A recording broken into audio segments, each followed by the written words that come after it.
মুছলপুৰ জিলা আমাৰ এক্স-বেল্টি সকলৰ লগত মই এনে আলোচনা কৰিছে আমি আগন্তুক ইলেকশ্যনত যাতে আমি একেলগে বিফেভৰ হৈ পেলাই আমি কাম কৰিব পাৰে তাৰ কাৰণে আমি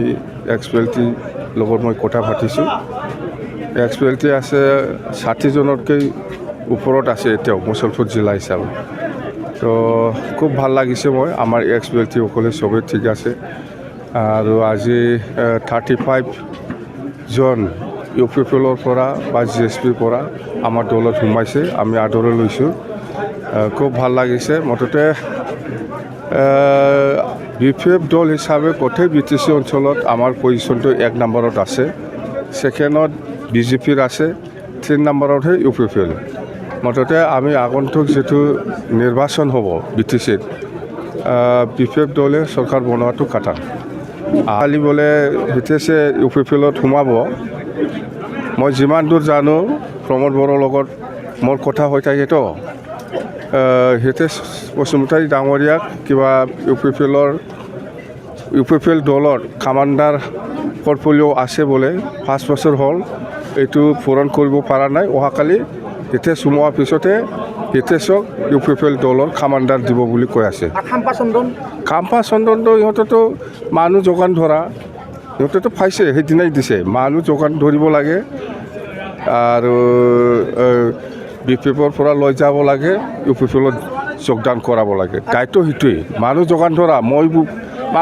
মানুহ যোগান ধৰা মানে গাঁওবুঢ়া স্যার প্রমোদ বড়োর বিৰাট ভালকৈ কথা পাতি মোৰ লগত আচ্ছা আচ্ছা স্যার বিশেষ এটা কথা সুধো স্যার আপোনাৰ 17 বছৰ কালত অবৈধ খনন কাৰ্য চলা নাছিল এই নাই এই 5 বছৰত প্ৰমোদ বড়ো বা যিমান ডিপাৰ্টমেণ্ট আছে সব ডিপাৰ্টমেণ্টত কাৰাপশ্যন আছে অকল সেইটোৱেই নহয় বহুত ফেৰেংগাটো জংঘল থৈ চেছ কৰি দিলে দেই আৰু অবৈধ খনন বেয়া লাগিছে ভাল হোৱা নাই এতিয়া চন্দন ব্ৰহ্ম আৰু কাম্পা গৈছে এইটো ভাল হ'ব লাগে হিচাপত ভাল জ্ঞান মান গৈছে এইবিলাকতো নকবি আগত পৰাই চলি আছে সেইটো আপোনালোকে আজিহে দেখিছে এইটো বহুত আগত পৰাই চলি আছে ফৰেষ্ট অফিচত এনেকুৱা ইউপিপিএলৰ মানুহ থকা কোনোবা ৰাস্তাত ইউপিপিএলৰ মানুহ থকা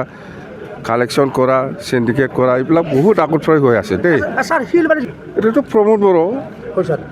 পাব এইফালে এতিয়া সেই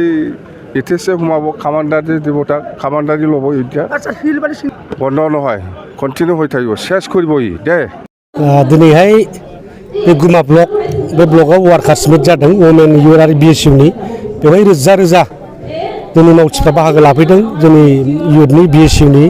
आरो महिलाफ्रा बाहागो लाफैदों गोजोननाय मोन्दों बेनिफ्राय मिथिनो हायो दिनै बेवहाय माने गुमा ब्लकआव जोंनि बिजाथिया देरहालांसिगोन बेखौ 100% दिनै गेरेन्टि होनो हानाय जाबाय आरोखि मोनसे दलाव हाबलाय ओंखारलाय बे सोलियो बे नेचारेल फेनोमेनन बियो राजनितिकआव सोरबाया हाबो ओंखारो बे माखासे मानसिफोरनि केरेक्टार दिनै हितेश बसुमतारी थांदों बिनि आखल आखुखौथ' मिथिबाखि गैया नङा होमबा थांनाय बारावबो इउपिपिआव थांखांबाय बे उनावसो इउपिपिएल जादों नालाय बेयाव थांनानै टिकेट लाहैदों एमएलएनि आरो बिपिएफआव फैफिनदों बिपिएफआवबो टिकेट लाफिनदों जेनदों दा बेवहाय बिदिनो हायो दिनै हितेश थांनायाव जेबो खथि गैया आरो खाम्फा बरगयारि हिसाबैबो जेबो 1 इंसिबो जा लस जायाखै 1% लस जायाखै खारना बेनो दिनै खाम्फा बरगयारि हिसाबै खुनु दिन बे इलेक्सनाव देरहाफेराखै 2010आव बोरैबा देरहादों 2000 दा बिनि अनगायै खुनु इलेक्सनाव देरहाफेराखै बे एमएलएआवबो देरहाफेराखै एमपिआवबो देरहाफेराखै गावनो निजिस्व गेलेनाय एमपिआवबो गावनि समस्थियाव गावनो देरहाखै थारमाने बिनिफ्राय बुजियो बे गावनि समस्थियाव बे खुनु ग्रेभिटि गैला रायजो राजा रावबो मोजां मोनला बिनिखायनो बियो गावनो खारनांबाय आरोखि बिफोर दोलोनिफ्राय गावजों मा भुल मावबोखो हयथ' बेखौ बियो सुद्रायनो बा दिनैहाय बबेबा गंगा दैयाव दुगैहैनाय बादि मोन्दों बिथाङा इउपिपिएलआव थांनानै खिन्थु बे दैया बिराद लेथेरासो बे लेथ्रा दैयाव दुगैनानै मालाबाबो सान्थि जाया साफाबो जाया दिनै बे दला जेरै थगायसुलाफोरनि दल बे थगायसुलानि बे लैथोनि दैयाव दुगैनानै बे गावखौ मालाबाबो साफा खालामनो हाया दा दिनै बिथांनि भबिष्यतआ दिनै अन्धकार जाबाय दिनै खोनानो मोन्दों माने खुनु समस्थियाव टिकेट होनाय जायगा गैयानो फेरेंगाबो दाख्लै रिएक्सन खालामगासिनो दं जाबाय सिं खुनु मथे गावनि समस्थियाव गेलेहोआ दा बहाबा गेलेनो नागिरलाबायदोंनो मालाबा देबरगावआव गेलेगोन होनो मालाबा बावखुंग्रि क'क्राझाराव गेलेगोन मालाबा सालाकाथियाव गेलेगोन होननानै दिनै टिकेट नागिरलाबायना फाग्लासो जानांबाय आरो मा दा एसे मोजां कम्फर्टमोन एबाराव हयथ' निस्सय बे 14 नाम्बाराव बिपिएफनिफ्राय टिकेट लाबा देरहानायनि मोनसे खाबुआ दंमोन बेहा नाथाय बिथाङा बेखौ खोमानानै लाबाय रायजो राजा बिनि सायाव खुनु आस्था गैला आरो बिदि थांलाय फैलाय खालामग्रा नेताफोरनि सायाव खुनु रायजोआ बिश्वासखौ लाया साम्पा बरगयारिया मोनसे खोथा होनदोंमोन सार माने बर'नि राजनितिफोरखौ ज' खालामनो होननानैसो बिथाङा UPPL थांदों होननानै बुंदों ज'खौ बयबो जानो लुबैयो खिन्थु राजनितिक भाबै रावबो ज' जाया आन्दलननि गेजेरजोंसो ज' जायो आरो बड'फाया गोदो बेखौनो बुंलांदों इउनिटि थ्रु स्ट्रागल जों जुजिनायजोंसो खौसे जालांगोन बै रायजो बिनाय समाव बड'फानि समाव बयबो ज' जाफैदों नङा होमबा राजनितिकआव मोनसेल' थाफैदों एबसुआनो दायथ' लाजोबदों 1991आव जोङो 10 जन MLA हरनो हादों नङा होमबा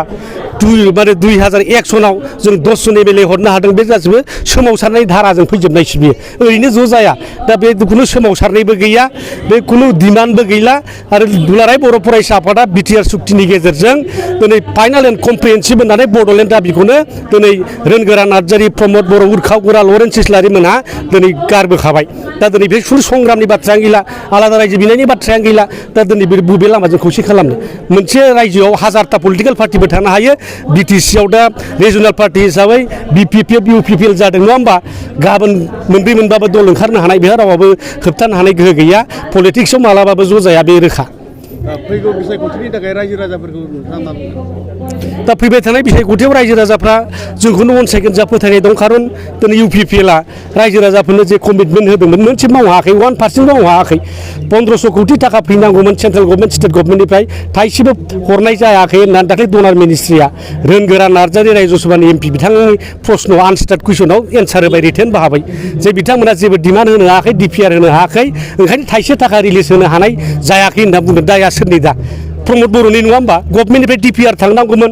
दिनै बिथांमोना इस्टिमेट खालामनानै बे फैसाखौ नैबाव बाहायनाय जागोन होननानै मोनसे कनसेप्ट पेपार हरनांगौमोन टेकनिकेल माखासे खामानि मावनानै होनांगौमोन बेखौ मावनो हायाखै बिनि फैलारा सोर प्रमद बर'नि सरकार बियो दा सोरखौ दुसिनो नागिरदों बोरै सुइजारलेण्डआ बोरै नोंथांमोनालाय दा बेनिखायनो रायजो राजा बुजिनो खुनु बाथ्रा गैला फैबाय थानाय बिसायख'थियाव BPFनो भट होजोबगोन